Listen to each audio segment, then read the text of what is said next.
I am recording, and it's over to you, my friend. Perfect. I'm going to share my screen here.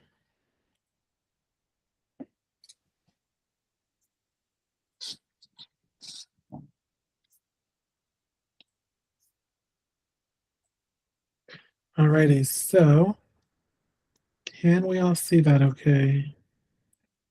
There's I'm trying to You I have think find it's like- waiting. There's like a little bit of black. Yeah, we can see it. Okay, there we Thank you, go. Brett. Perfect. Okay, so hi everyone. It's so nice to be here with all of you. I am going to give you all a quick update. So I have two monitors and I'm going to be checking the chat the entire session. So if you guys have any questions as I am speaking tonight, use the chat. We use it very, very often, and I answer questions as they come in. So you're going to see me looking a lot to the right on the screen because I'm looking for the chat. So again, it's nice to be here with all of you. It's so nice to officially be teaching the class tonight. Thank you to Pedro for taking over the last 4 weeks. He is amazing. I hope you've all gotten a lot from the last 4 sessions.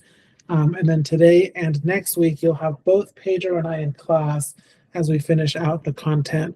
I also have to selfishly take a second to congratulate Pedro. He is winning an award this Saturday for the amazing work he does in our community with small businesses and diversity, equity, and inclusion. We just posted about it on our Instagram and Facebook. So because I work with Pedro every day, I get to see how amazing he is. So I just had to say congratulations to Pedro for that because he doesn't give himself enough time to congratulate himself, but I'll do it for him. Thank you. Of course. All righty. Perfect. So let's go ahead and continue. As always, you have Pedro's information here. So I know several of you have communicated with him already. We've met with several of you and had great meetings. If anyone here would like to set up a call with us or a Zoom meeting, please feel free to email Pedro or myself. We do the first 30 or 45 minutes for free. Depending on what you're needing, a lot of the stuff we can also help you with, of course. So do not hesitate to reach out to us. I know last week's class was on financials, and most people hate financials, right? So as you guys are starting to prepare your projections, you're starting to look at your pricing, if you want to review those with us, that's what we're here for. So reach out to us and we are happy to help you finish or work through your projections or anything else that you may have questions on. Now, most of you have met me at one point or another. If you haven't, here's my information. It's Manny at Lucero CG. Again, feel free to contact us.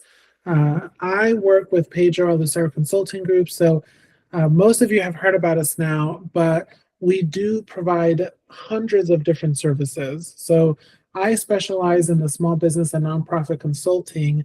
Pedro definitely works on that realm as well, but he specializes in our operations, licenses, contracts, all of those good things. So between the two of us, if you have anything you need help with, both of us are happy to help support any of those needs that you have.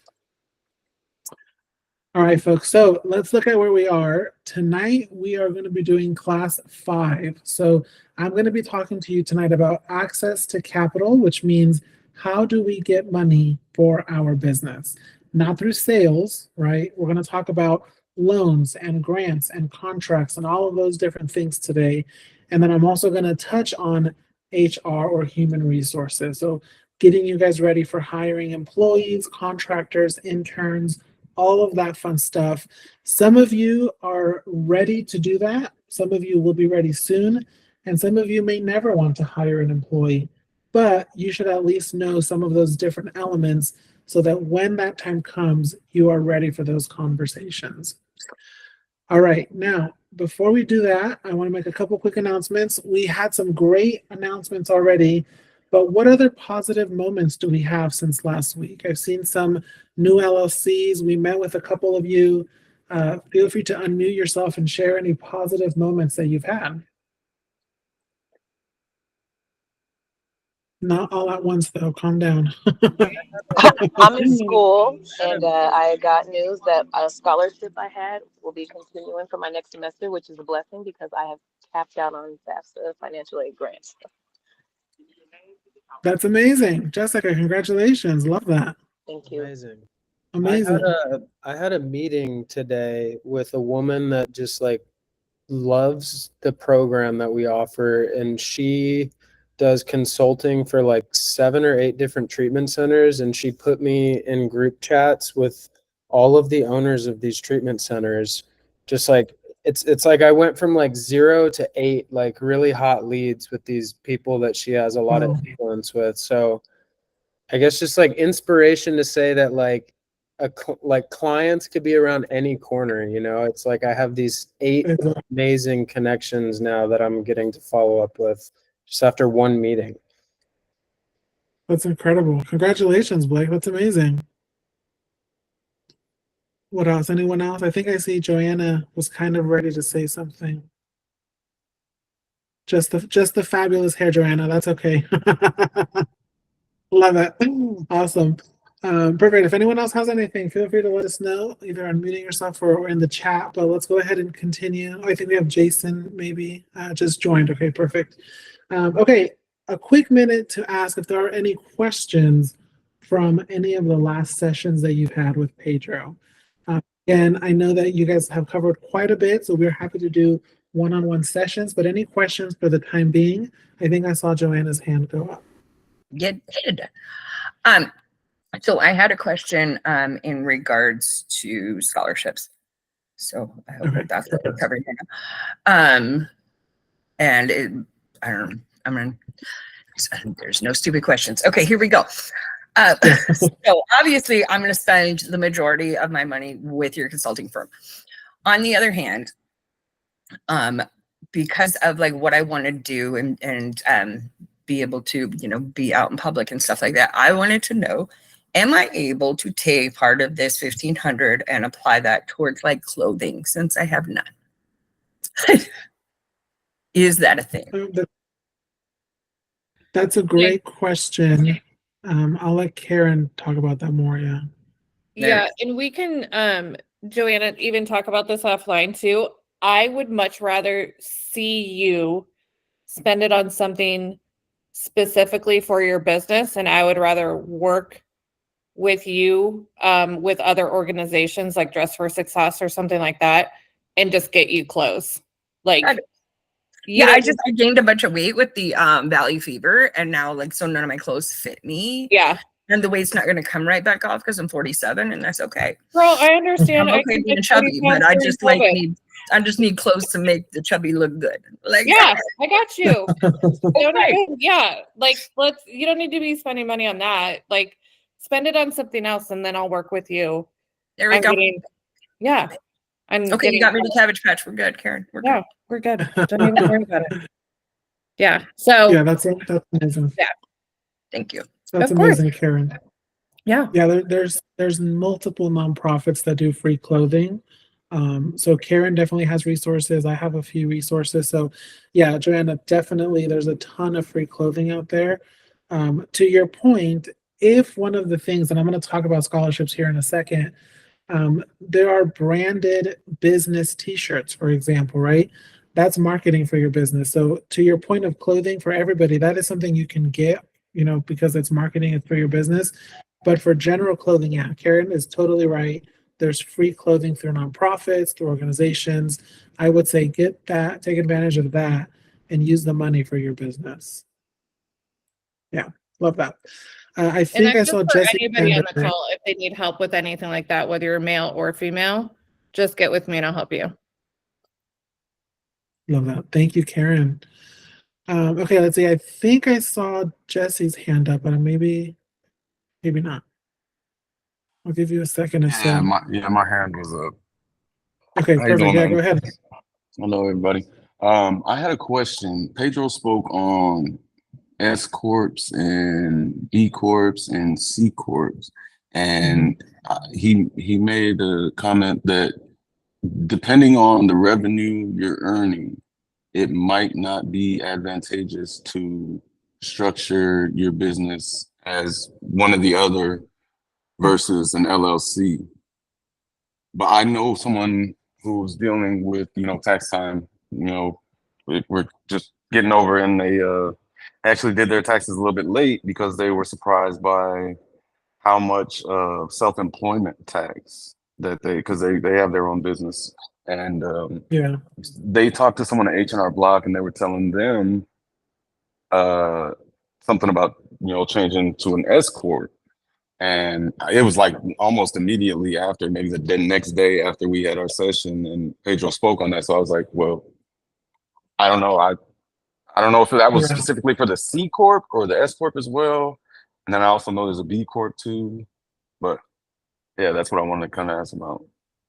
Yeah, that's a great question. So I get this question a lot, and I think this is for several of you. I see Jason have the same thing. So here's how it works.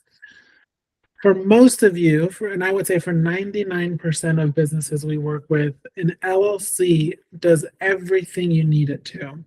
I'm going to talk next week in class about paying yourself as a business owner, and then also talk more about taxes next week. So I'll answer more on this question next week. But for now, an LLC does everything you need. An S Corp, a C Corp, a B Corp, and for those of you that may not remember, those are your corporations, obviously. Those are beneficial when you're making a substantial amount of money, because tax-wise, corporations do open you up to more tax benefits. So for tax deductions, for tax expenses, a corporation can be very beneficial to you when you're making a substantial amount of money or you have a substantial amount of employees. Now, the reason we do not recommend corporations as a status for your business is because, number one, they're very expensive to file, right? An LLC is $85 and you're done. Corporations are hundreds or thousands of dollars to set up. The reason your tax professionals and your lawyers are telling you to set up corporations is because they're going to charge you $1,000 to do it, right? That's why they're telling you that. Corporations, yeah, it costs more money to set up. The other thing is, to have a corporation status, you have to have a board of directors, you have to have an annual report, there's additional record keeping that you have to maintain. Your taxes cost more to file, right? An LLC, to do your taxes as an LLC, is anywhere between $300 to $500. When you're a corporation, your taxes are going to cost you $7,000 to $2,000. So if you're making $500,000, $1 million, $2 million, you're going to have access to additional deductions, which on the tax side does save you money, right? But if you're making less than $300,000, you're spending more annually on maintaining the corporate status than is needed. As an LLC, I'm going to tell you next week how to pay yourself as an employee of your own business. You're going to get the same tax savings as an employee of your business as a corporation does.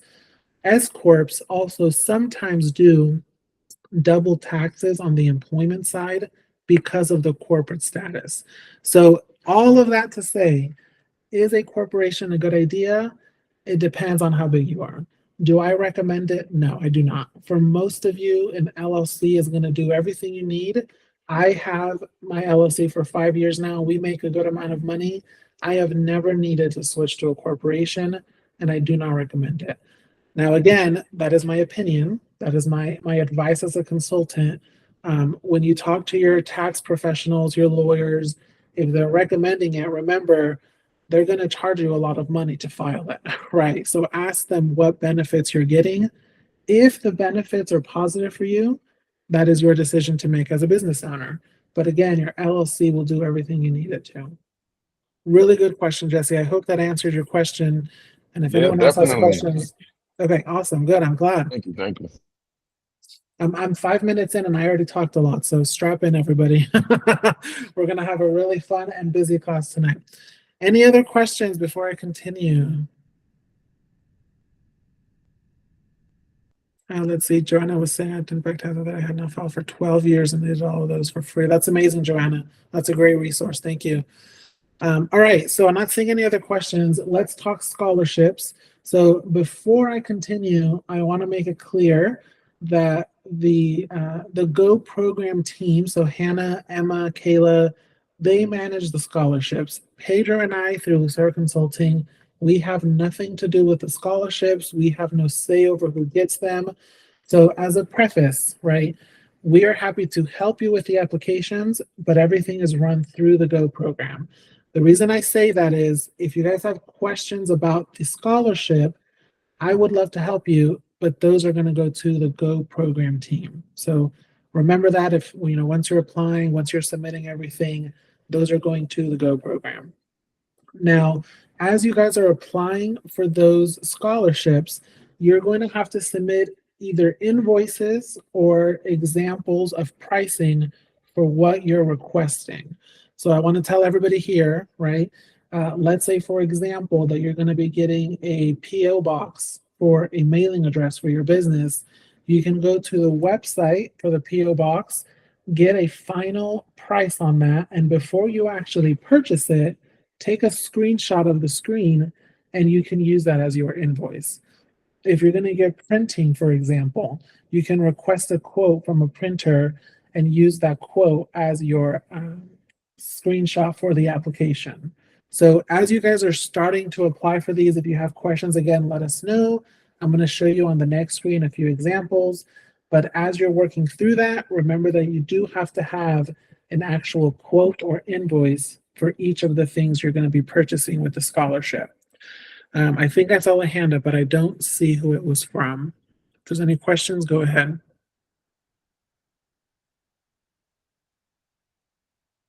Going once, going twice, maybe not. Okay, perfect. Okay, so let's look at the next slide. So here are some examples of what we recommend you using the money for. Now, I also want to say again, examples here are for LCG, right, for our services. You do not have to hire us. So please don't think that I'm trying to sell you all of my services. These are examples. You can use the money for whatever you want to. But here's where we would recommend utilizing the money to start and grow your business. So if you haven't already, obviously filed your LLC, do that for $85. Remember that your EIN is free, right? So you can do both of those for $85. You can file your trademark with the Secretary of State for $15. If any of you do not have a logo yet, we can design a logo for you, or another graphic designer can design your logo. A good logo can be anywhere from $150 up to $500, maybe $600. We do them for $250, so that's an option for you. You can get your business cards designed. We do those within an hour at $75. You can get a full flyer designed, right? So you can officially start promoting your business, hand out your flyers to local businesses, etc. You can also print your business cards or flyers. So you have there how many copies you get, and it's about $60 to print those with a printer that we work with. Really, really high quality printing. For those of you that are going to have a website, which hopefully is all of you, you can start your website domain. So get your www. whatever your business is for $12. Most domains are $12 a year through Google, through GoDaddy. And then, of course, depending how prominent they are, they can go up to thousands of dollars. Most of you can get a domain for $12 a year. You can also get a branded email. So, for example, we are, Manny at lucerocg.com. That branded email is $6 to $8 a month. And then you can also have a Google phone number on your cell phone. So you have a separate business phone for about $10 a month. So for $20, you can brand your phone and your email for your business.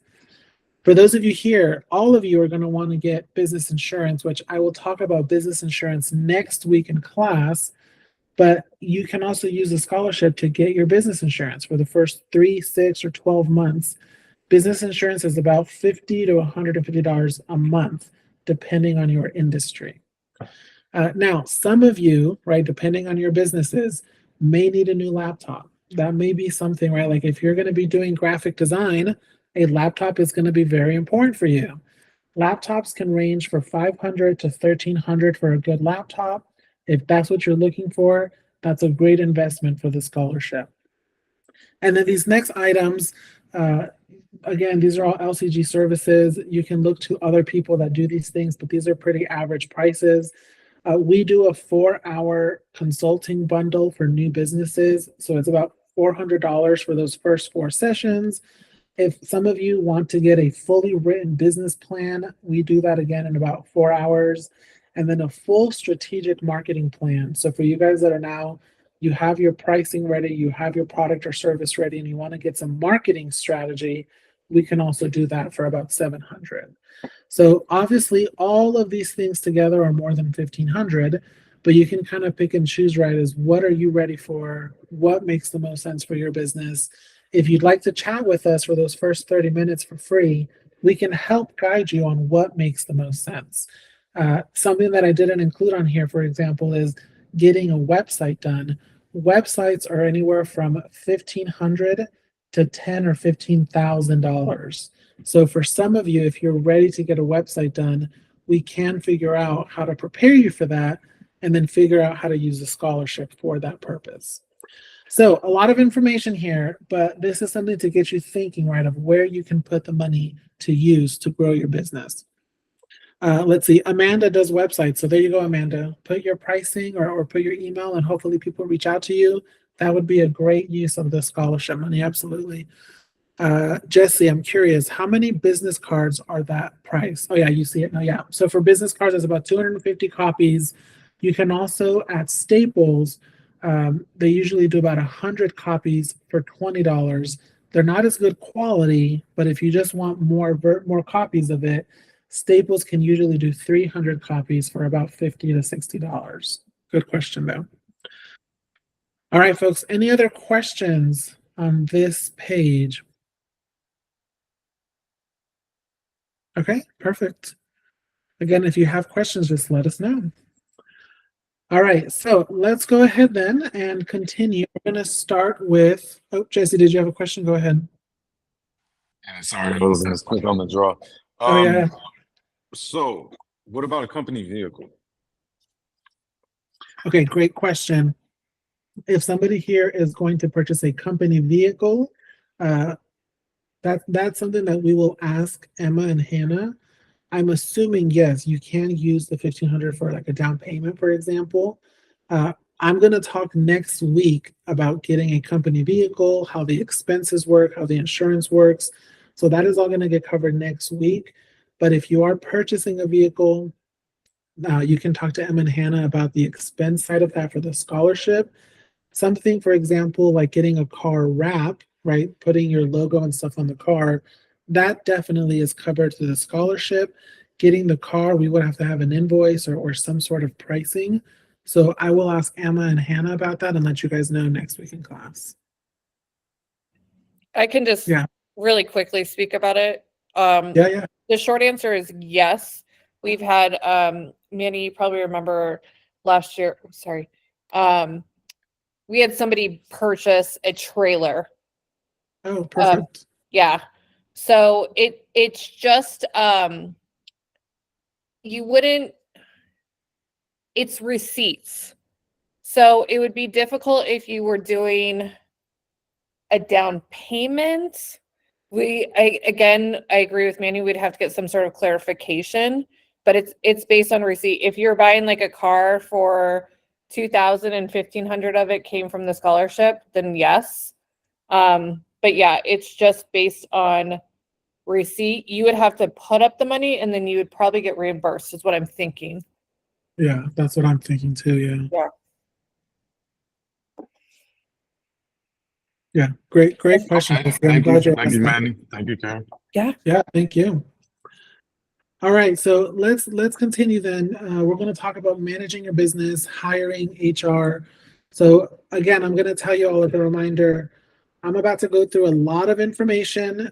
If I'm going too fast, please let me know and I'll slow down. And if you have questions, let me know and we can use the chat. You can unmute yourself. But I want to make sure you all feel comfortable as we're going through the content tonight, because there's a lot of important information that we're going to cover here in the next hour and a half. So let's start off with as you're getting started to hire, and this is going to be whether it's employees, contractors, interns, etc. So when do you create an actual HR department, meaning a person that you hire whose only job is HR? do you know how many employees are recommended before you hire and create an HR department? Any guesses? How many employees should your business have? 10, great guess, Blake. Jason, 6. 2, okay, that's a great one. Okay. So what we usually look at is when you're going to hire an HR specific employee, you actually want to have about 25 employees, right? Under 25 employees, usually the owner, as in you guys, runs the HR, or you can actually get an HR consultant that would be cheaper, right? So HR consultants can range from 15 to 20, maybe 25,000 a year. Once you have 25, 30, 40 employees, now it becomes more advantageous to have an HR employee. You pay them anywhere from 40 to 60,000 a year, but they would now be managing your HR, which includes hiring, training, and all of that fun stuff. So as you guys are starting to grow, keep that in mind. Something else that's really important is I want to see some hands raised, and I would love to hear some stories. Has anyone here ever quit a job because you just did not like the culture, right? Maybe you were like, I remember I was at a job and yeah, I saw Pedro came on camera just to tell us. And he works with me now, so I hope he's not talking about here. But I remember I had a job, right? And I would drive to work just hating the drive. I did not want to walk into work. I didn't like my boss. I didn't want to be there. And driving to work in the morning was dreadful. I had 8 hours that I knew I was going to hate. So culture is so important. I know I'm about to. Isaiah said, I'm about to. So one of the important things here, right, is building a good culture. You guys now run your business. You get to create your culture for your small business, right? What do the hours look like? What does training look like? One of the really important things, I used to manage a bank for 5 years. The way that people are allowed to dress, right? The way that people can listen to music in their office, for example. These are things that make a company good or bad for your employees. So as you're starting to grow your business, think about, what do I want my culture to be? What's the vibe I want to give off, right? When you talk to me and Pedro, for example, I hope that you guys think that we're friendly, but also very knowledgeable, right? We're young, but we know what we're doing. That is part of the culture. So when we first started, a lot of older people would say, oh, you kids, X, Y, and Z. You kids are doing this. And now nobody really calls us that, right? Because we've been doing this for a long time now. All of this goes back to your culture. So think about what that's going to look like for you so that when you're working with clients, with employees, with vendors, that culture does communicate a lot about your business. Jason has a good question. What bank? I used to work for Bank of America for a little over 5 years. I'm on a board for a large financial institution. So I've been in banking for a long time. Did you work at 18th Ave? I used to be at Morton, which was, I think, what is that, 7th and Glendale. So I was there for 5 years, loved it, but it's very buttoned up and a suit and tie, and I hate that now. I have not worn a tie in 10 years. So, all right, next up is pay is not the only benefit. Now, this is important for everybody to remember. People need to pay their bills, right? We need to pay enough if we're going to hire people. But remember that the way that consumers have shifted, the way that employees have shifted, a lot of employees now, getting paid a lot of money is not the most important thing to them. They want to get paid enough, but they want a company that cares about them, a company that gives them good work-life balance, companies that are going to provide them with additional training. So remember, we need to pay enough, but as a small business with more flexibility, you can really set yourself apart to get good employees by providing other benefits. And this goes to our last bullet point, that you want to be nimble and flexible, right? When you really think about, am I getting an office space? Am I working remotely? How am I working with my employees, my team, my contractors? All of these things are going to be important to help your business grow and get the best talent. Yeah, Isaiah's looking. I love that. We'll have to chat, Isaiah. Okay, so let's talk about some important documents your business should have. Now, this first one is very important to your business. So I'm gonna explain it. We'll answer some questions if you have any, but this is gonna be one that every business should have as you guys are growing. So the first document is what's called an operating agreement. This is a document that will outline all of the responsibilities and ownership of the business. For example, and we'll use Pedro and I as an example, right? If Pedro and I had a restaurant together and we were 50-50 owners, and I said, okay, well, I want to spend $20,000 on a new grill. And Pedro said, no, I don't want to spend money on a new grill. I would actually rather get new tables, and they're going to cost us, $20,000. If we're both 50-50 owners, how do we decide what we're going to do, right? We're going to get into a fight. One of the things that you see most often with small businesses that have more than one owner is they fight about money, right? Well, an operating agreement, number one, is going to outline who does what. So it would say, for example, as Pedro and I are writing our document, it would say, Pedro runs the operations and Manny gets the final decision on financials, right? So I would have to say, yes, I'm voting for the grill, we're getting the grill. Whereas Pedro would say, I run the operations, here's when we open, here's who we're hiring, etc.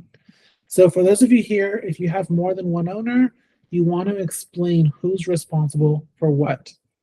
Now, even more important, because most of you are single member businesses, an operating agreement also outlines what happens to your business if the business owner is no longer able to run the company.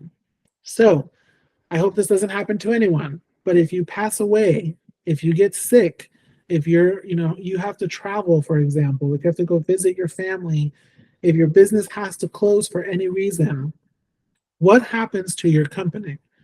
In the chat, let me know, where does your money go in your business bank account if you are no longer able to run your business? Does anybody know? So let's just say, for example, that I hope this doesn't happen, but one of you passes away, your business has all your money in your business account. Where does the money go? Joanna says probate.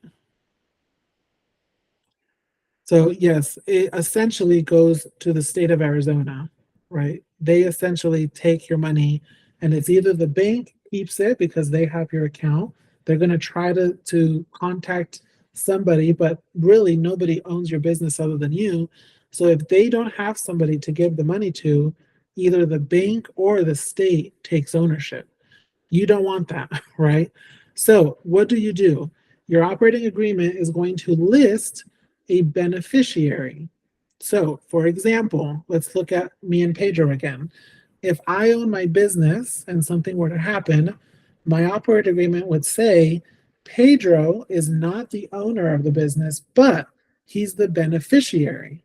So if I'm no longer able to manage the business, everything gets transferred to Pedro. Now, what this does is, number one, keeps me as the owner for now, but when the time comes, he essentially takes over the business, right? He gets the money, he gets the accounts, everything transfers to him. But in the meantime, I'm not going to make him a co-owner because I don't want that, right? I'm the owner. I'm going to make him the beneficiary. The way we do that is with an operating agreement. Operating agreements also help identify all of the financial matters, the growth of the business, and a lot of other things that you can include in the agreement. Now, these documents can become legal documents if you have them reviewed by an attorney and notarized by an attorney. So let's talk about how we do these. An operating agreement, either you can have an attorney write one for you, and then again, they'll review it and they'll sign it, or you yourself can create your operating agreement, work with people like Pedro, myself, consultants, etc., to help you write your agreement. Now, all that the attorney is doing is reviewing and signing. So if the attorney does it for you, they're going to charge somewhere between $600, $800, all the way up to $3,000, depending how complex your business is. Whereas if you do it yourself, they're only going to charge you for an hour or two to review and sign the document. So you can save a lot of money if you do it yourself or work with somebody else before the attorney. So the important thing here also is operating agreements are not required for your business. You do not have to have one. But again, if something happens to you, this document is what is important for your business. It's basically the will for your business, right? So I've said a lot. Before I continue, do we have any questions on operating agreements? Hello. Hello? There. I had one question. Hey, there you are, yeah.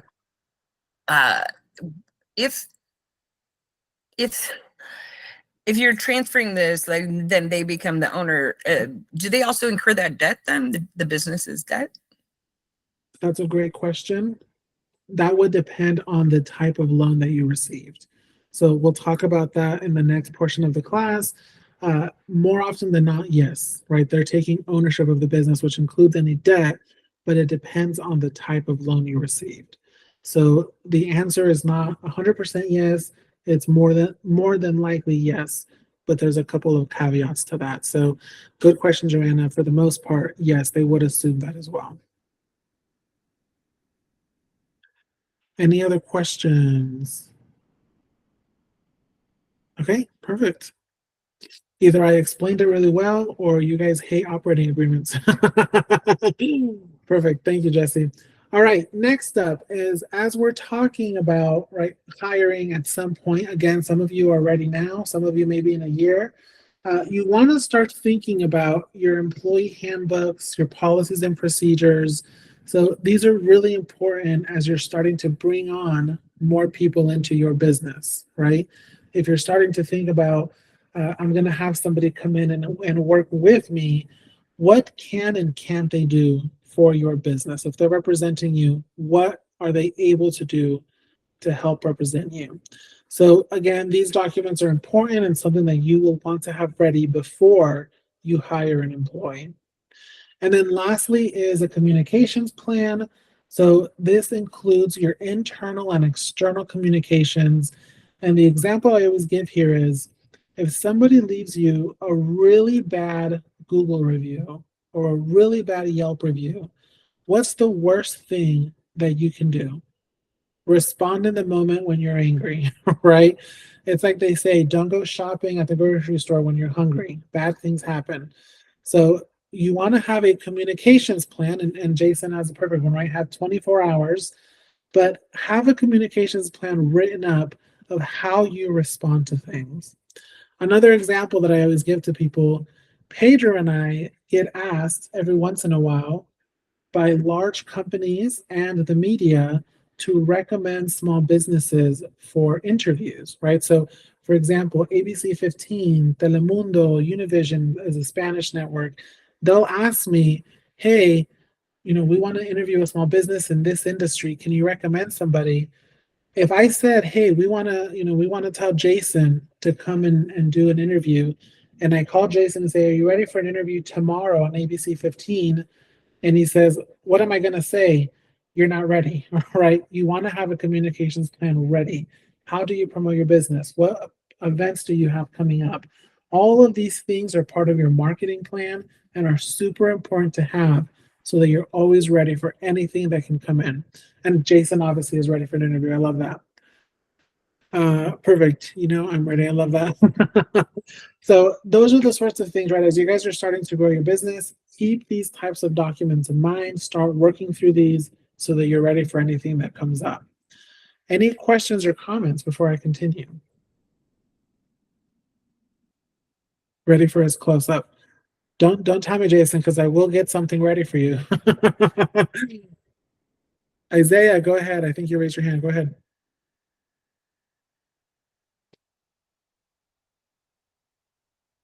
Isaiah, you're muted just in case you're chatting.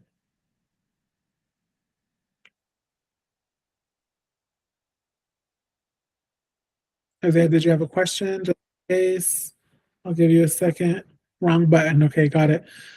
Jesse, go ahead. Okay, so I was wondering, with the policies and procedures for the business, Mhm. like how extensive would something like that need to be? It just depend on the size of your company and the nature of what you're doing, or like, and then Yeah, also great. second two-part question, is that something just anybody can do themselves, or is that like, would you have to go somewhere or maybe come to, um, I don't know who does, is Yeah, it a yeah. professional that does that? Or- Yeah, great questions. So number one, your policies and procedures does depend on your business, right? For example, in my company, uh, ours is pretty short and simple because consulting is pretty narrow, right? We don't really have a lot of policies that you have to follow with us, whereas a restaurant has a million policies and procedures around safety and cooking and all of those different things.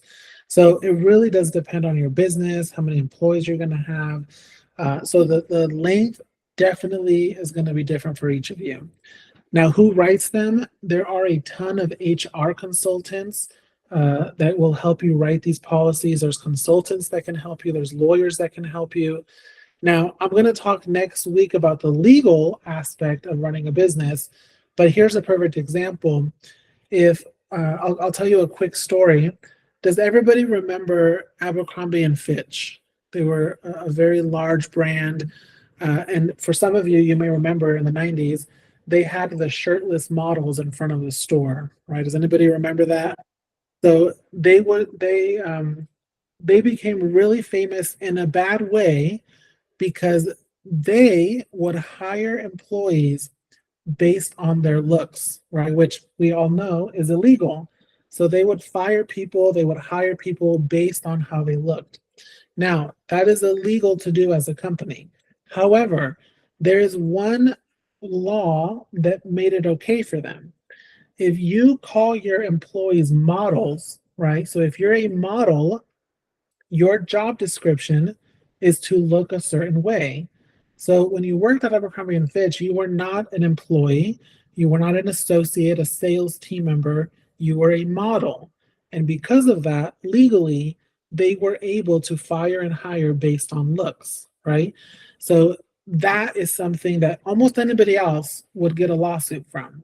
The reason I tell you this story is because when you're writing your policies and procedures, uh, for example, a lot of companies now are saying you can color your hair, right? So Joanna has beautiful pink hair.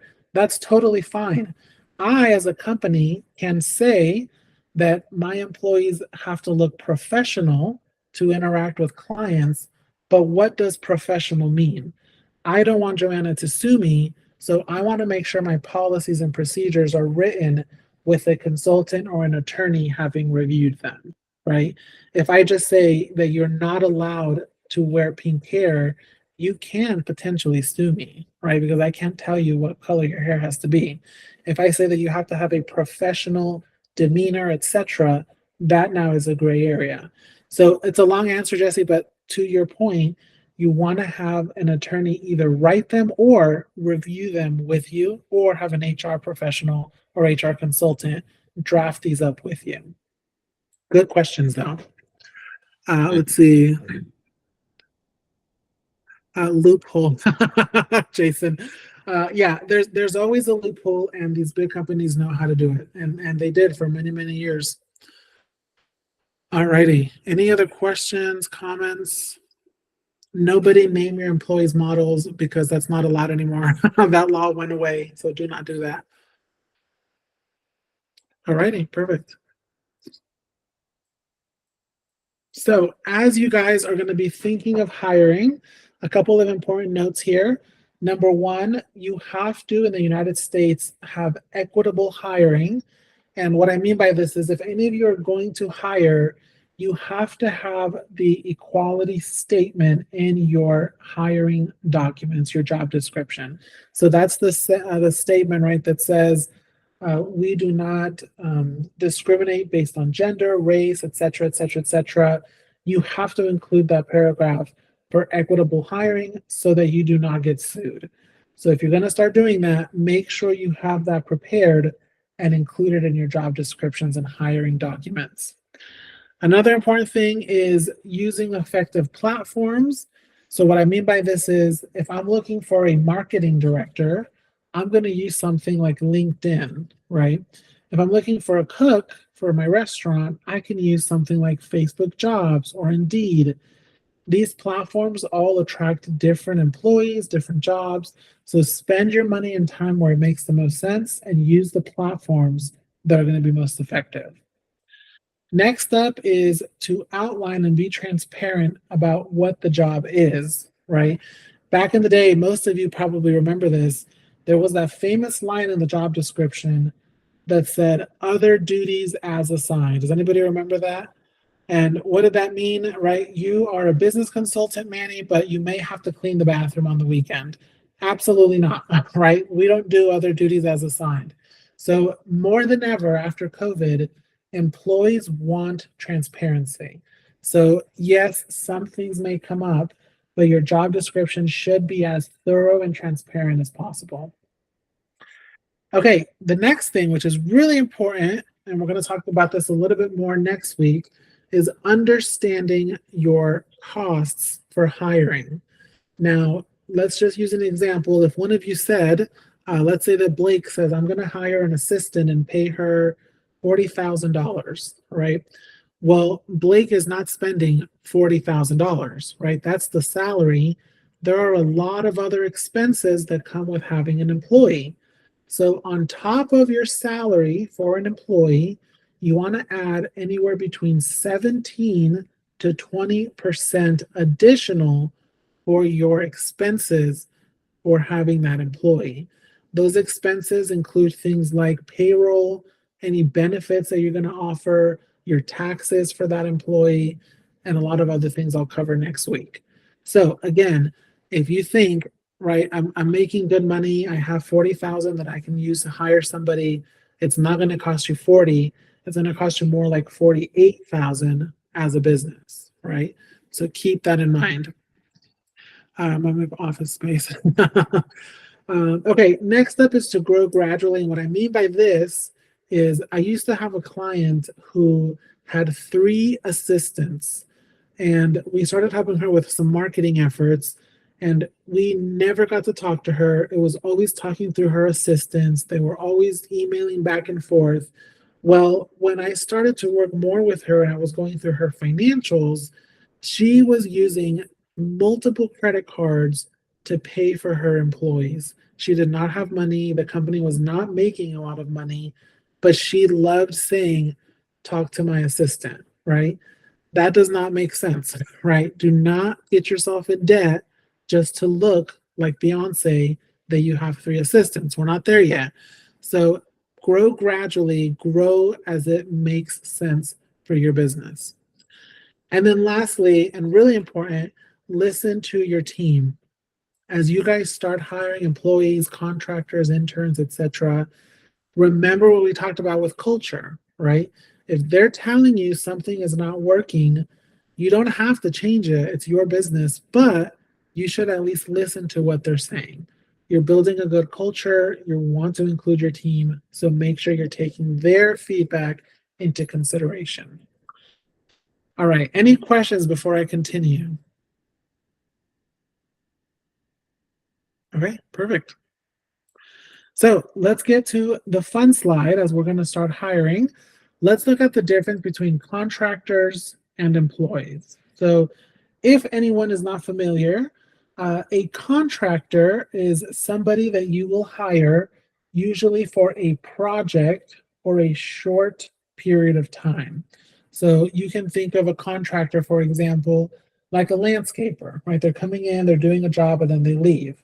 A contractor can be someone like an attorney. You're going to hire them, they're going to do a service, and then that's it. So they do not work for you, they work with you, right? If you hire LCG, for example, we are contractors. We don't work for you, we work with you. Joanna has another good one. If you hire anyone from Fiverr, those are contractors. So why would you hire a contractor? Well, contractors usually charge a little bit more, but they do it in less time. So it ends up saving you money. Contractors are also usually experts. So again, a contractor has their own business. You're hiring their business to provide you with a service or a product. Now, for you as business owners, what are the pros for you for hiring a contractor? Number one, there's no employee benefits, right? They're not employees, they're contractors. So you don't have to pay any benefits. You also do not pay them any taxes. If a contractor charges you $20 an hour, you're paying them $20 an hour. They have to go pay their own taxes, their own benefits, etc. So you're paying them exactly what they're charging you. Also, because they're not employees, you do not have to deal with labor laws for that person because, again, they're not an employee. Obviously, you still have to follow every safety precaution and you'll have insurance for that, which I'll talk about next week in class, but there are no labor laws to follow. The negatives, though, why would you not hire a contractor? You cannot set specific work hours for a contractor, right? So, for example, if somebody wanted to hire a marketing consultant to do your logo, you can say, I need the logo by next Friday. That's totally fine. But you cannot say, I need you to work with me from 10 a.m. to 2 p.m. and let's have a meeting at this time because that's when I'm available. You cannot tell them what hours to work, right? If they want to design the logo at 2 in the morning, that is their business as long as they get it done by the deadline. So for some people, that's fine. If you need somebody that's more specific, you're going to be looking at something like an employee. Now, here's another big one that a lot of small businesses ignore. A contractor cannot represent your company. Now, the best example of this is if you are hosting an event, for example, and you hire a photographer and you say, hey, I need you to wear my shirt with my logo so that people know that you're here as part of the event, that is illegal, right? They do not work for your business. They cannot put your shirt on and have your logo on it. That is illegal. They can actually sue you because you're making them represent your business. Now, if you say, here's a free shirt, thank you so much for being here, I appreciate it. And if they decide to wear it, that's great, that's their decision. But you cannot make them do that, right? Can they if they want to? Yes, yeah, but good question. So yes, if they choose to, that's totally fine. You just can't force them to do so. Another example is there's a big service that's being offered, which is virtual assistants. So a virtual assistant, obviously their whole job, right, is to help support you, to answer phone calls, emails, etc. Legally, again, they cannot represent your company. So if I'm your virtual assistant and somebody emails me or you, I can say, hey, I'm Manny with so-and-so company. We work with, for example, Blake. How can we help you, right? But I don't work for Blake. Again, remember that. So a virtual assistant, if you're going to hire one, either they are going to represent their own company or in their contract, it can also say part of the benefit of working with us is that we will represent your company. But you want to make sure that they have agreed to it when you're signing the contract. Otherwise, they are not allowed to do that. It is illegal, right? All right. And then the last thing as a con is that they represent their own company. So they have their own clients, their own logos, their own branding. They are trying to promote their business. If you need someone more dedicated to you, you're going to want an employee, right? So let's look at the employee side now. Employees represent your company. They're dedicated to your mission. You set their work hours. You give them the processes, the rules. You can measure all of their metrics. So employees are great, right? You get to manage everything. What are the cons? Money, right? It's all money. Employees cost more money. You have to pay for taxes. You have to pay for benefits if you want to be competitive with the competitors. There's also turnover costs, which I'll talk about in a second. To pay an employee through payroll, to give them a check, that costs money, right? Payroll is not free. And then there's also increased liability. So you're going to have workers' compensation and a lot of other things. So again, 17 to 20% additional on top of their pay goes to an employee. Now, when we look at turnover, if anyone's not familiar, turnover is if an employee leaves, right? Not that they got fired, but they choose to leave, then you're spending money on hiring someone new, promoting, interviewing, right? So think about it. If I hired, for example, if I hired Blake today and I spent a month doing interviews and doing all the marketing, and I finally found Blake and I hired Blake and I trained him for 2 weeks and he works with me for 2 weeks and then he says, no, I really don't like this job, and Blake leaves, then I have to spend another month doing interviews and outreach and training. Let's say I hire Isaiah now. Now I'm training Isaiah for 2 weeks. And right, I'm paying a lot of money and a lot of actual time and energy. And Jason just said, right, this is a lot of time and energy. Does anybody know on average how much money a business spends in turnover? So how much money did I spend with hiring Blake? He leaves, and now I've hired Isaiah. Does anybody know how much on average a company spends on one person? About 3,000, 7,500, 4,000, 20,000. So yeah, you guys are right in the area. It's between $8,000 to $12,000 per employee, right? And that is, again, if you think about it, if I'm paying myself as a business owner and I spent 2 months, right, with training and hiring and looking, that's a lot of my time that I'm not making money, right? I'm working with training. So think about that. If somebody leaves, you have spent real money on that energy, right? So make sure you're hiring the right person.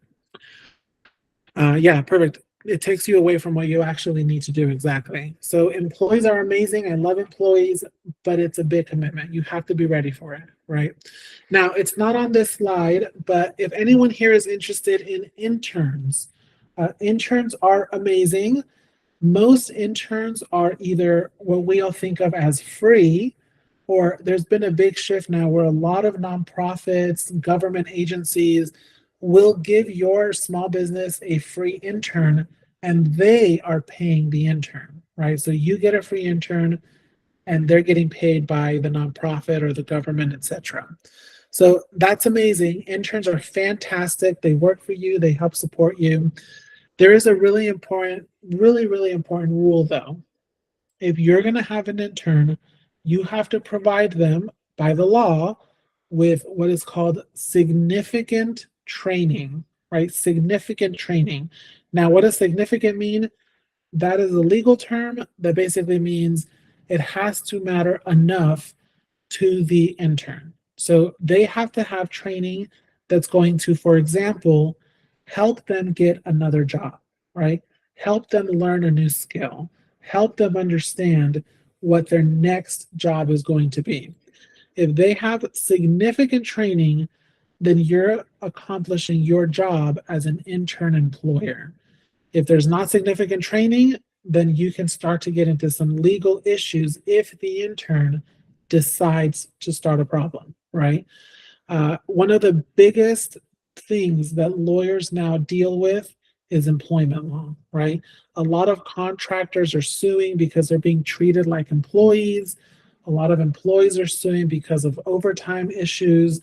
So as you guys are starting to think about hiring, whether it's employees, contractors, or interns, make sure you're doing it the right way. Again, talk to an HR consultant, talk to Pedro or I. We can help you prepare for that, but make sure you're doing it the right way, because this is where a lot of lawsuits happen for small businesses. Okay, again, I've talked a lot. Do we have any questions? We're going through a lot of information. I think Jason's ready for some more employees, it looks like. Any questions? We're all feeling good. I will reach out for more info. Yeah, absolutely, Jason. That's great. Jesse, go ahead. Oh, so you said something about suing about overtime. What is that about?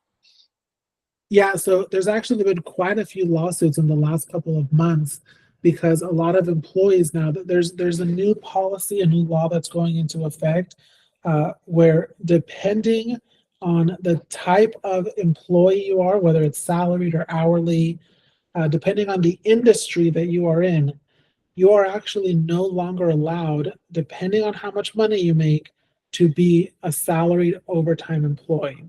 So the law is very specific information depending on how much money you make.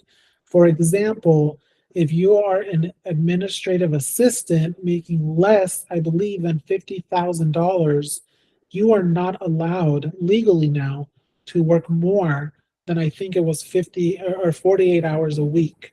So the overtime laws now are changing, and a lot of businesses are getting sued because now the law has changed and the business is not keeping up with those policy updates.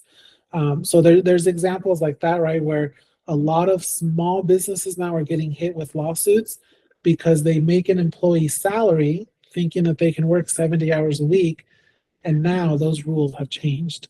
So this is why we always say, stay in touch, right? A lot of things change with the laws, with funding, with a lot of these things. Make sure you're staying on top of these things because things do change very, very often. Yeah, Jesse, go ahead. Okay, is that a federal law or is that a state law that we're talking about?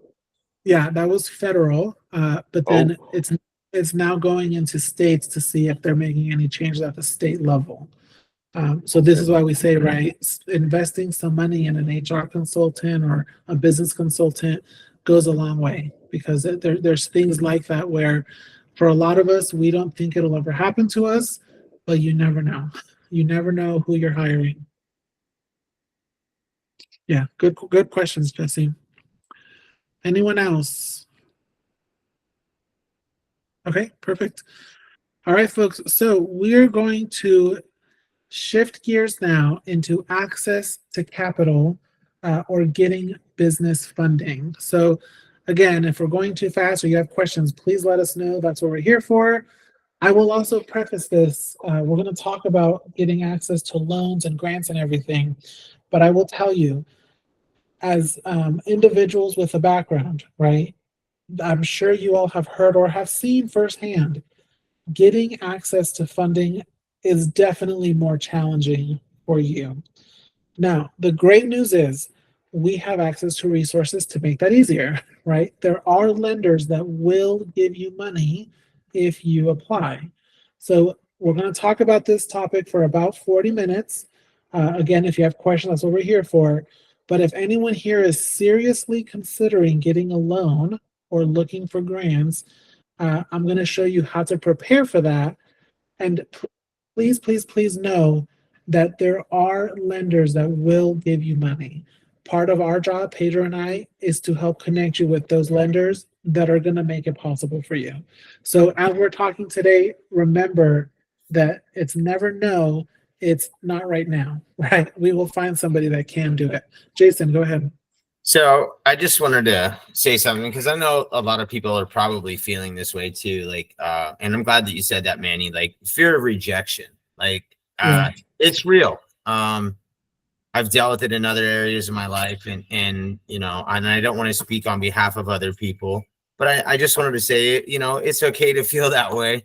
And I felt it a bunch of times. And sometimes asking for stuff. Asking for help sometimes isn't easy. We're all trying to do stuff on our own and go about things the right way.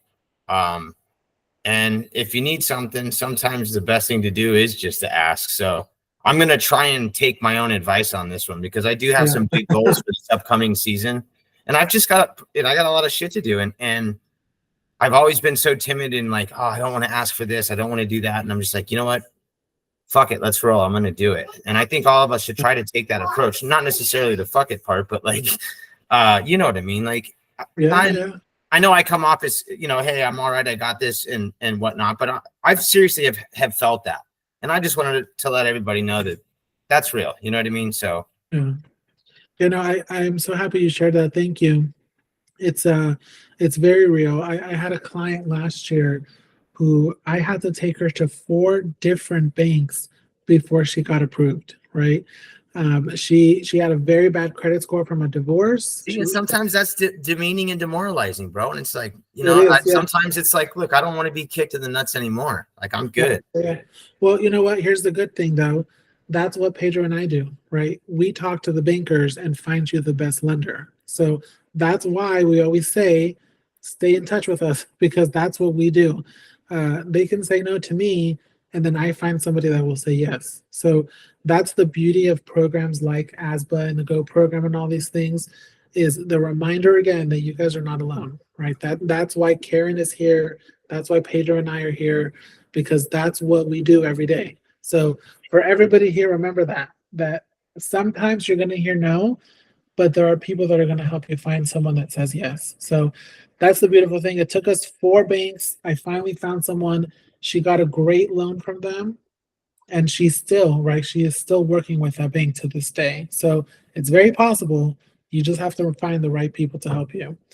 But yeah, Jason, thank you for sharing that. That's really important for everyone to remember. Yeah. I also want to say thank you, Jason, for speaking up about that. And that one of my mentors, we were talking about worry and fear of like rejection and doubt recently, and he shifted my perspective on it. He said that when worry or fear or doubt comes up, rather than allowing it to control us and seeing it as a negative thing, he chooses to say, wow, it's actually a good thing this is coming up right now.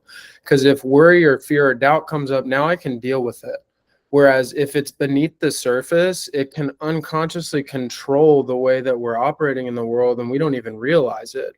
But if these things are starting to come up and we work with a coach, or like we're in this kind of group, then we can really start like reprogramming that so it doesn't control us without us even realizing. Yeah, that reprogram mentality is huge. And that's kind of why I wanted to just let it be known that if anyone else is feeling that way, it's okay. Yeah, I love that. Yeah, thank you, Blake. Thank you, Jason. All right, so let's talk some information now about access to capital. So let's get started here. So how do you prepare for getting a business loan? There's a lot of information on the slide. So again, if you have questions, please let me know. So if you're interested in funding, this is the stuff that you're going to need. Number one, obviously your business has to be filed, right? You want to be an LLC, a corporation if you want to be. I don't recommend it, but you want to have a registered business. You also want to have your EIN, right? Remember that EIN is free. You do not want to use your personal credit score on public information, so make sure you have the EIN. Now, here's the big one. Your credit score should be 600 or higher. Some lenders will go down to 580, but the lower the score, the higher the interest rate. So the higher you can get it, the better. Now, let's pause here for a second. If anyone needs help with credit repair, so let's say that you're under 600 and you want to fix your credit score, please let us know. There are programs that can help you improve your credit score. Before you apply for a loan, whether it's personal, business, whatever, make sure you're improving your credit score. The more hits your credit score has, the lower it goes. So we have, there are free programs that can help you review your credit score. There are programs that can help you improve and repair your credit score. Do that before you apply for a loan, because if you apply and you get denied, it can take up to 3 or 6 months to reapply for a loan. So be prepared before you apply. And again, that's what Pedro and I are here for. So again, try to get to 600 or higher if possible. Now, the next thing is to have an active business plan. So these documents should be anywhere from 7 to 12 pages. Your business plan is going to be used not only to explain your business and how viable you are, but especially if you do have any type of background, your business plan is where you can explain how that background is no longer going to affect the business, right? This could be a paragraph or 2 paragraphs, but this is where the lender can make the decision to give you the money regardless of any background. The different banks that I work with, this is what they're looking for, right? So a business plan will be needed to apply for a loan. The next thing is a financial statement or financial projections. This is what you did with Pedro last week in class. Reminder, if you need help with these, let us know. But your lender will be asking for financial projections if you're going to ask for a loan. The next thing is a business bank account. They will not give you money to a personal account. So you're going to have a business bank account set up, of course. And then these next two things are a bit complicated. So before I continue, do we have any questions before I continue? And Karen shared in the chat the Credit Karma. That's a great resource. Check your score there to make sure that you're paying off what you need to and that you're prepared before you continue. Any other questions before I move on? Yep, Joanna shared another good one that we have. Yep, that's great. Thank you, Joanna. I may have missed it, but Manny, if you have, you can just tell me where you can get your report for free directly from TransUnion, Experian. I don't know what the other one is. Yeah, the annual credit report is what Joanna shared, and then Credit Karma with Karen. They'll give you reports. They'll actually show you where you owe it from, how to pay it off. So those reports that Paige was talking about are going to help you increase your credit score as quickly as possible. So yeah, thank you, Pedro. Okay, transportation has raised their hand. Go ahead. I don't see a name though. Oh yeah. My name is Marcus. I tried to change it. I can't Yeah, no worries. Change that name part right there. Yeah. But how do you actually access the business credit score? Your business credit score, not like your personal credit score. That's a great question, Marcus. I'm glad you asked. I'm going to talk about that in the next slide. So you're a little ahead of us. Okay. Yeah, and I see a few people want to know that too. So yeah, that's on our next slide, Marcus. We'll get to that in just a second. Okay, so let's talk about these next two, the collateral and down payment. These are really important. Most lenders, and when I say lenders, that's anyone who's going to give you money. So it's a bank, it's a nonprofit, it could be the government itself, right? The SBA. I'll talk about those in a couple minutes, but a lender means anyone who gives loans, right? So most lenders are going to ask you for collateral. And what that means is if you are not able to pay back the loan, we now will take ownership of whatever you put as collateral, we will sell it and then pay off the loan. So you probably have all seen in movies and TV shows, right, where you hear that people lose their house or their car. So that's basically what collateral is, right? If you're asking for a $50,000 loan, you're going to put your car as collateral. If you stop paying us, well, then legally we now own your car. We can come and take it. We'll sell it, and now we can pay off your loan for you. So that is what collateral is. Now, I'm going to talk a little later about how to avoid collateral, but just know that this will be a question that most lenders will talk about, right? Is do you have collateral? What options do you have for that? Some lenders do not require it, but most will. So this is something you're going to want to prepare before you apply for the loan. Now, the next thing is a down payment, and I don't mean a payment that you're going to have to pay. What I mean is, if you are going to be looking for a loan, they want you to have 10 to 20% already as a down payment. So what that means is, let's say that Blake is going to build out a gorgeous studio here in Phoenix because I'm going to record my next album with him. And obviously I'm kidding, I'm the worst singer alive. But let's just say that I'm delusional and I'm recording an album, right? Well, Blake is going to go and ask for $1 million loan so he can build a Beyonce level studio. What the lender's going to tell him is, okay, Blake, you need $1 million. We need you to have 10% to show us that you're committed to your business, which means you need to have $100,000, and we're going to give you the other 90%, right? So I'm not giving you $1 million. I'm giving you 900 because you should already have 10% to show your commitment. If you're looking for 100,000, right, you need to have 10,000 and they'll give you the 90. So most lenders want you to have 10, maybe 20%, depending on how risky your business is. For example, restaurants are a lot riskier, so sometimes they want 15 or 20%. They're going to want you to have that in your bank account, your business bank account, to show your commitment to the business. So again, you're not asking for 100%. You're going to ask for the full amount. They're going to give you usually 90% of that, right? That's what we mean by a down payment. I love that. Jason is going to remix my album. I love that. So everyone remember that, right? If you need 100,000, ask for 110, because then they're going to give you 100 and you have the 10,000, right? So they're going to give you it's called a loan package. Your loan package involves your down payment plus their contribution for the 90%, right? That's what the loan package is going to be. So again, they're going to ask for a collateral and a down payment. And then lastly, you want to have a loan request amount of what you're actually looking for, right? So a lot of times a small business goes to a bank and says, I need a loan. Well, how much do you need? Well, I don't know. Or however much you can give me. That's the fastest way to get denied, right? Before they even apply, you're already denied. You want to have an itemized list of what the money is for. So for example, you can say, I need, let's use Blake again as an example, right?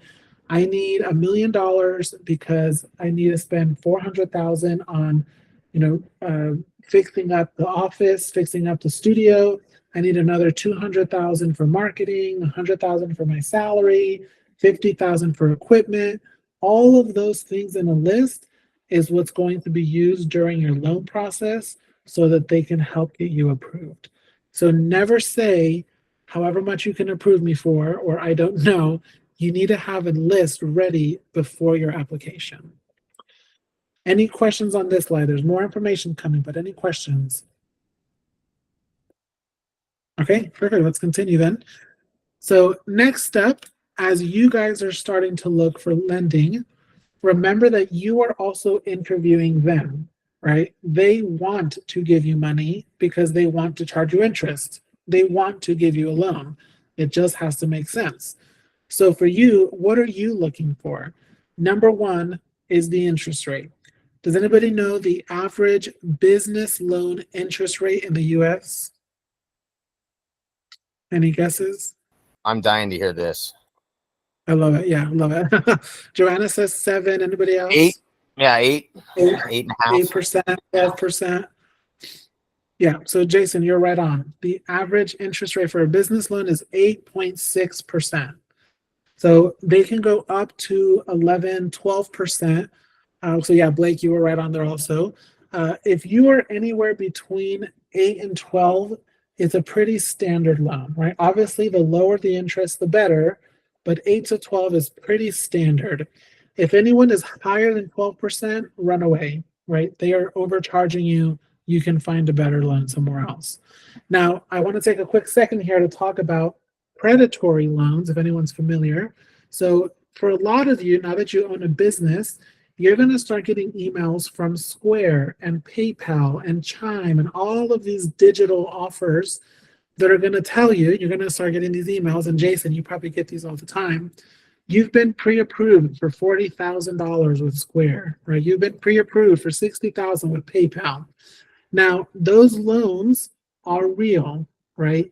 The big thing that they sell you on is that if you approve the loan through the email, we will deposit the money in your bank account tomorrow, right? And that is real. They will. You are approved. They will give you the money, and it's amazing. However, does anybody know what percentage rate the interest is for a PayPal or Square loan? 22%, 28%, good guesses, 29%. It's actually as high as 45% interest, right? So never, ever do that. That is the worst thing that you can do. I had a client 2 years ago call me because before she met me, she had taken out a PayPal loan and it was 45% interest. She had started with a $60,000 loan. She had been paying it for 2 years, and she now owed $82,000. So she's been paying for 2 years, and it went up $20,000 as a loan, right? So these are impossible to pay. I know, for example, I think it's PayPal does a different type of loan where you make your loan payment, but you also owe them a percentage of your monthly revenue. And it's supposed to help you pay your loan faster. Well, really, they're taking your revenue, right? So all of that to say, are those loans real? Yes. Are they good? No, they're not, right? You can find a loan for 8% and be much, much happier. So yeah, those are the kind of examples where you have to be really careful, because that's in the fine print that, it's hidden away, you don't read it, and before you know it, you've approved a 45% interest loan. So make sure you're asking, what is the interest rate for the loan? Jason, you have made me laugh like 12 times today. I love your comments, but yes, everyone, be careful with your interest rates, right? Now, the next thing is your loan terms. So this is how long you have with the loan. Most loans are going to be between 1 to 5 year terms, right? So think of your car. I get a car for 5 or 6 years. I make a monthly payment. When the loan is done, I've paid off the loan, right? Same thing with a business loan. It's usually 1 to 5 years, depending on how big the loan is. If you're purchasing an actual building, so let's say Blake is buying a studio, right? He's actually buying the building. That is a different type of loan. It's a commercial property loan, and those are 30-year loans, just like a mortgage. If you're getting an auto loan for your business, that's similar to a personal auto loan. So those are 5 or 6 year terms. Again, these are all different depending on the type of loan you're getting. Again, the longer time you have to pay, the smaller your monthly payment, right? So if you can extend the loan term, the smaller your monthly payment is going to be. I have a question. Next, go ahead. You said, like, hypothetically, if I was buying a building, like, what if I bought a house and there's like a different, like a part of the property that I'm going to use for my business. So like the home is a loan that I have in my personal name, but my business is going to be run out. That's a great question, Blake. We're talking about that specifically next week's class. To give you an answer now, you can do that. Like, for example, right now I'm in my office in my house. So I get a tax deduction for doing this, for having my office here. Blake, you would get the same thing. It's a tax deduction, not an expense, but you definitely can do that. The only thing with that for everybody, depending on the industry you are in and how involved your home office is, there are zoning requirements with your city you have to have. So for example, if Blake does, let's just say in his garage, he does his studio, and he has 10, 20 people every day coming to visit him, he can get into some legal zoning trouble because he has a lot of parking in his area. That is a simple zoning application. Somebody has to come out from the city and approve it. It's very easy to do, but you do have to do that. So can you run your business from your home? Absolutely. It just depends. Sometimes you have to do additional steps to do that. But really good question, Blake. I'll talk more about that next week in our legal class. And then I also see, Joanna, if you have an HOA, that could also be an issue. Yeah, great point, Joanna. HOAs are not fun. A lot of times they make it a lot harder. So that's something else to keep in mind. Okay, so that's the loan term. Next up are the fees. Some lenders are going to charge you things like an application fee, a review fee. I have seen some lenders charge as much as $500 just to apply for a loan. You haven't even been approved or submitted yet. Just the application is about $500. Remember that most lenders do not charge the fee. So if you're finding somebody that's charging you, again, it's your decision. You don't have to do that, right? Find a different lender. So find banks or institutions that will not charge you as many fees so that you're saving money. And then the last thing here is what qualifies for the loan. When a institution is going to give you funding, not everything is going to be approved, right? So usually they will let you pay for salaries, for equipment, for marketing. Those things are usually approved. Something like rent or property, again, that's a different type of loan. It's not a standard business loan. That's more like a commercial loan. So you will do a different application for that. And then for things like paying off your debt or doing investments, those are almost never approved. So they're going to ask you what the money's for. You want to make sure that what you're hoping to use the money for is going to be approved with that lender. Now, two other important comments here. Number one, make sure you're asking what type of loan you're getting. For example, there are loans that are called reimbursement loans, and these are not very helpful. What that means is, for example, let's say Joanna applies for a loan with me, and it's a reimbursement loan. And I say, Joanna, great, I just approved you for $1 million. And she says, amazing, can I use 50 of it right now to buy a car? I'm going to say, absolutely. Go buy the car, give me the receipt, and then I'll reimburse you the $50,000, but you'll just pay it off in payments, right? What I am basically telling her is, you're going to make a monthly payment, but in order to do that, you have to have the money first. That doesn't really help her, right? I'm asking for a loan because I don't have the money. So normally you don't want to get a reimbursement loan, right? Stay away from those. They're not actually helping you.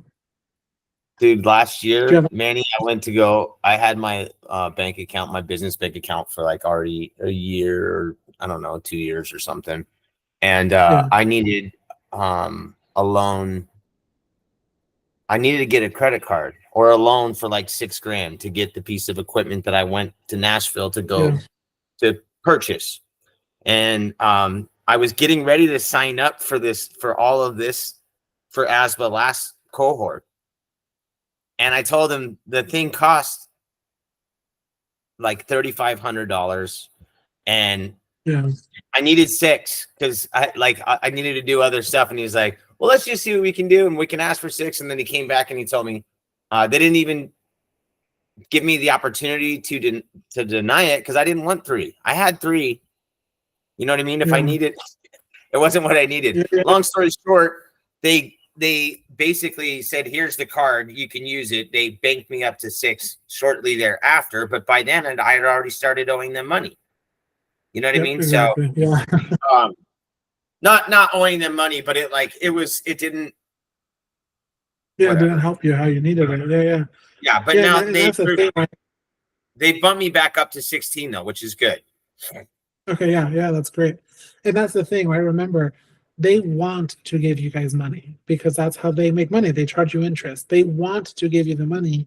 They just have to make sure that you're going to pay it back. That's the whole purpose of the application. So for you guys, remember, you also have power in this, right? You can tell them no. You want to find a lender that is going to give you a good interest rate for a good loan term and that is going to want to help you succeed. So you don't have to take a loan if they're approving you. You can also say no, thank you. Again, remember, reimbursement loans usually not helpful. The other thing is, this goes back to Marcus's question earlier. How do I build business credit? So as a small business, all of your business credit to start with is your business credit, right? Your business has no credit right now. It's brand new. Your personal credit is what they're going to go and use and go off of for your business. The way that we start to build business credit is once you've opened your business bank account, for the first 6 months, your bank is quote unquote building a relationship with you, right? They're seeing your deposits, how you manage the money, how your business is growing, hopefully with more deposits. After about 3 to 6 months of having your bank account with them, you can start to apply for a business credit card. If you get a business credit card, whether it's $300 or $3 million that you get approved for, that business credit card starts to build your business credit. Or you can also do a business loan. Once you have a business loan, again, you make your payments, you're starting to build business credit, right? That usually doesn't happen until about 3 to 6 months after you've opened your business bank account, and you now are able to establish a line of credit, again, a credit card, a bank loan. But those lines of credit now is what starts to build your business credit. Now, once you've started building your business credit, let's say that a year later, right, you now have had a credit card, you've built business credit, everything sounds great. When you go and apply for another loan, they are going to go off of your business credit that you've now been establishing, but they still have to look at your personal credit because you are still the owner of the business, right? Everything is still your responsibility. So although you're starting to build business credit, and the bigger and bigger you get, the more your business credit matters, your personal credit will still be a factor. So, I have some clients that say, I have 5 business credit cards, I have a great credit score, but then we look at their personal credit and they have like 4 bankruptcies, or right, like they have massive debt from medical bills. That's still going to affect them down the road. So as a recap, 3 to 6 months after your business bank account is opened, you can start applying for a business credit card, a business line of credit, etc. Start building business credit to support your personal credit. It's never going to be only business credit that they're looking at. So it does help you, but it is not the only factor that they look for. I hope that gave you guys some more information, but if you have questions, obviously let me know. I see Jesse had his hand raised, and then we'll go to Blake. So Jesse, go ahead.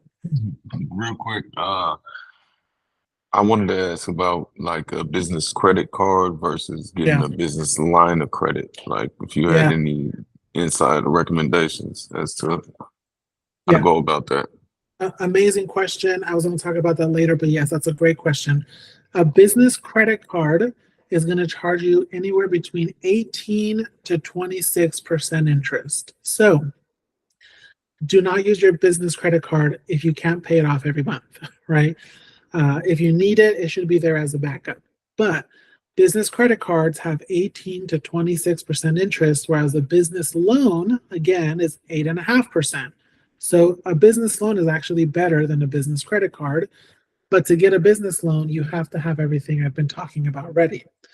The other option that is really, really good is a business line of credit.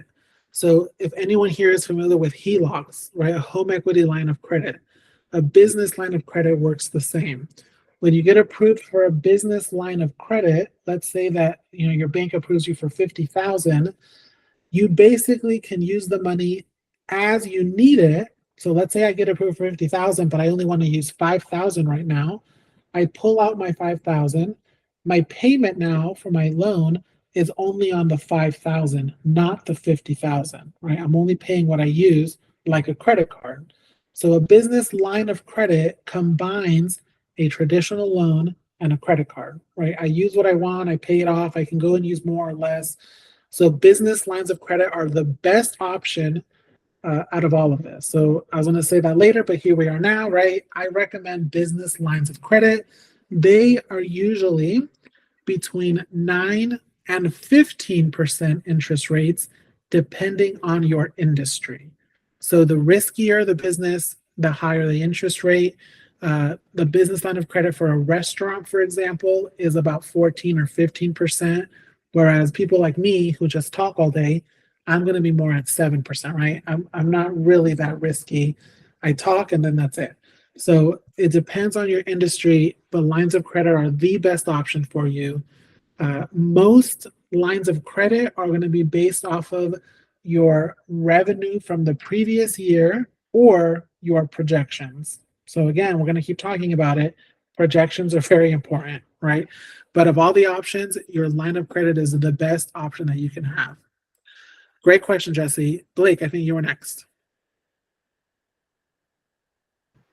So with one of my businesses, it was recommended that I open like credit cards with like Arco, for example, like because I use gas. And then like I did one with Home Depot, and then I did one with Uline.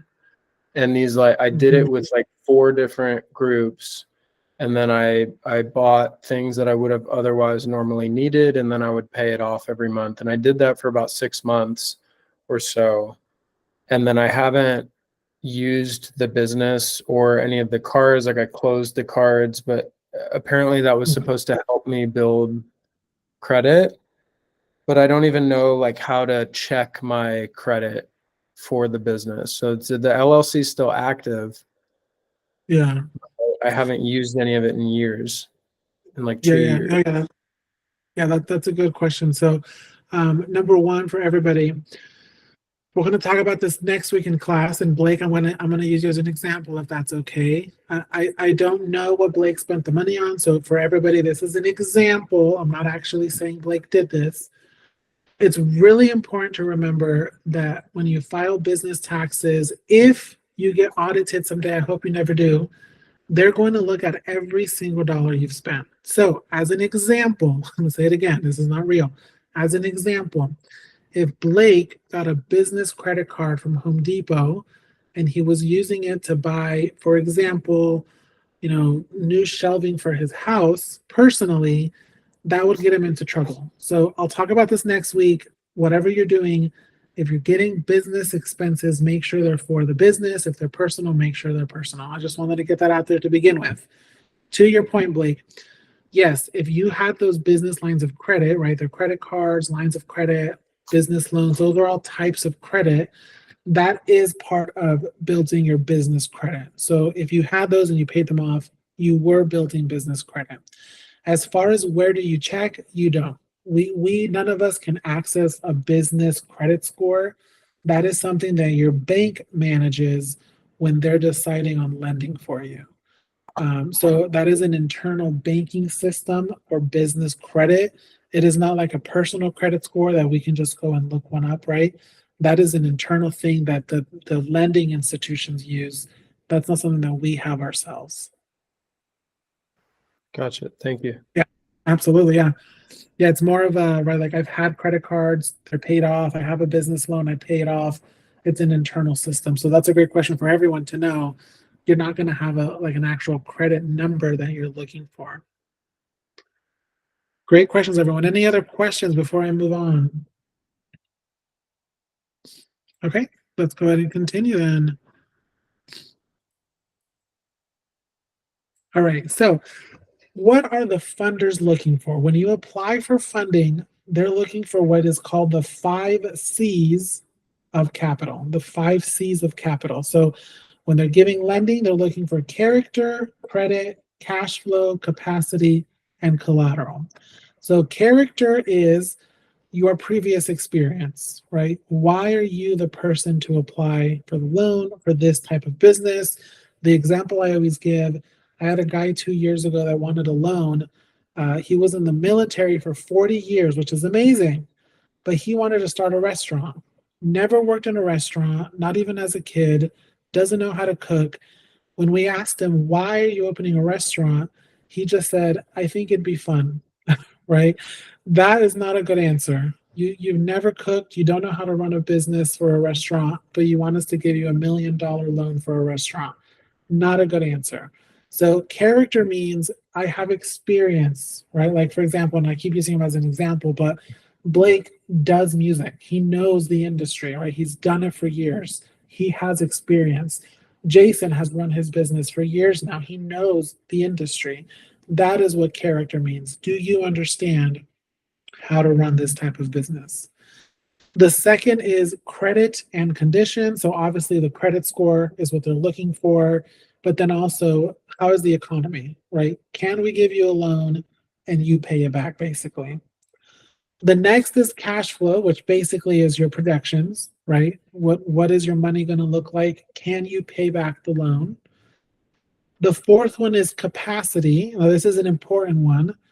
This means if we give you the money, can you actually manage it, right? For example, if I say, hey, I want to get $1 million loan to open a studio and I'm going to have 50 clients a day. Well, they're going to ask you, well, if you're getting the loan and the entire loan is going for the actual studio, can you by yourself manage 50 artists? No, probably not, right? So the loan actually doesn't work. You don't have the capacity to do the work. If I say I want a loan for $1 million to open 3 restaurants, well, I can't run 3 restaurants by myself, right? So capacity means if you get the money, can you actually do what you need to do once your business starts to grow? And then lastly, we have collateral, which I talked about earlier, right? If you are going to ask for 100,000, we need your house as collateral. We need your car as collateral, etc. Yeah, Blake, you can only manage one. Tell me about it. Yeah, totally get it. Okay, let's continue here. So very quickly, I'm going to go through the types of funding, and then we'll continue the conversation next week, and then we'll have some time for Q&A. So the first type of funding is your traditional bank loan, right? Bank of America, Chase, Wells Fargo, etc. The big banks. They're normally giving you $250,000 or more, right? So these are your larger loans. Traditional banks usually have higher interest rates. So what we normally recommend is going through someone like a credit union, a CDFI, which is a community development financial institution. These are your nonprofits, smaller local banks. They're going to give you loans of $50,000 or more, but they're also usually much lower interest rates. So I usually will recommend to you to go through a credit union or a CDFI. There's also what are called microloans, which are any loans up to $50,000. These ones are usually easier to apply for, easier to get approved, and these are usually done through things like a nonprofit, a digital financial institution. So think of your PayPals, your Squares. Again, I don't recommend those, but that's where you're going to see the microloans advertised as. These are easier. So if anyone here needs less than $50,000, applying through a credit union does become easier because it is now a microloan. Now, this last bullet point is really important. Look for SBA lenders. What that means is the SBA, the Small Business Administration, has thousands of different lenders, banks, credit unions, etc., that they have partnered with. And essentially, if your lender is SBA approved, what that means is if you cannot pay your loan, that lender is going to try to help you pay back your loan before they take your collateral, right? So they're going to connect you with resources. They're going to change your payment time. Maybe they'll give you a month or two, have a grace period. If they're SBA partnered, they're going to try to help you pay back the loan. If they're not an SBA lender, they can just take everything immediately, right? That's their right as a lender. So look for SBA lenders when you're looking for funding. If there's any questions, let me know in the chat. If not, I'll just go ahead and continue. Okay, other types of funding are grants. Now, I want to take a moment to talk about this because I get asked about grants at least once an hour, right? Everyone loves grants. They're amazing. If anyone here is not familiar, a grant is basically free money, right? You get awarded a grant from a company, from the government, from a foundation, and they're basically giving you funding to help grow your business. Grants are most common with nonprofits, but business grants do exist. Here's what I will tell you though. Business grants are very, very competitive, right? I did a grant a couple years ago during COVID. We were giving away 10 grants during COVID, 10 grants for $1,000 each. And in the first hour that the application opened, we had over 20,000 applications for 10 awards, right? In the first hour. So do grants exist? Yes. Are they competitive? Absolutely, right? If you find grants, please apply for them. It doesn't hurt. Somebody's going to win. It could be you. If you need help applying for grants, people like Pedro and I, other consultants, help you apply for grants. They are amazing. It's free money. It's great. But again, don't rely on grants because statistically, it's very hard to win, right? Before Jason, I think it was you who raised your hand really quickly. If you get a loan for your business, a loan is not revenue. So you are not paying taxes on a loan. If you win a grant, that is money that your business has made. You will pay taxes on a grant.